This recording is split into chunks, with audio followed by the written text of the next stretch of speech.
স্বাধীনতার ৭৮তম বর্ষ উদযাপন উপলক্ষে রাজারহাট গোপালপুর বিধানসভা কেন্দ্রের ২৬ নম্বর ওয়ার্ডের পৌর প্রতিনিধি তথা দক্ষিণ দমদম পৌরসভার পৌরপ্রধান কস্তুরী চৌধুরীর উদ্যোগে আয়োজিত হলো মধ্যরাতে জাতীয় পতাকা উত্তোলন এবং সাংস্কৃতিক অনুষ্ঠান।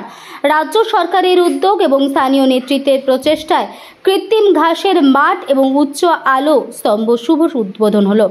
সাংস্কৃতিক সন্ধ্যার মাধ্যমে শুভ সূচনা ঘটে। এরপর একে একে পরিবেশিত হয় দেশাত্মবোধক গান এবং গণ্যমান্য ব্যক্তিত্বদের সংবর্ধনা প্রদান। এদিনে অনুষ্ঠানে উপস্থিত ছিলেন অন্যান্য ওয়ার্ডের পৌর প্রতিনিধি গণেরা। এছাড়াও উপস্থিত ছিলেন কাঞ্চন মল্লিক, জুন ব্যানার্জি, সত্যজিৎ দাস, সুস্মিতা সরকার, আরজে নীলাঞ্জন সহ অন্যান্য নেতৃত্ববৃন্দ।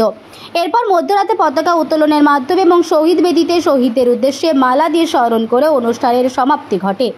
এত লোক আছে, খুব ভালো লাগছে, প্রোগ্রামটাও খুব ভালো।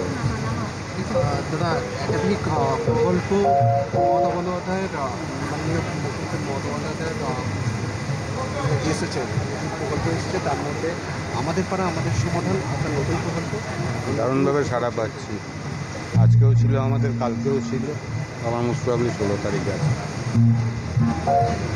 কেমন সাড়া পাচ্ছে? কি সমস্যা? খুব ভালো। আমার ওয়ার্ডে সেরকম কোনো সমস্যা নেই। কি বার্তা দেবেন? কি বার্তা দেবেন? কিসের বার্তা? এই যে আমরা জনগণের সাথে থাকি, জনগণের পাশে আছি, ২৬-এ তার প্রমাণ পাবো। আমরাই তো জনগণের পাশে থাকি।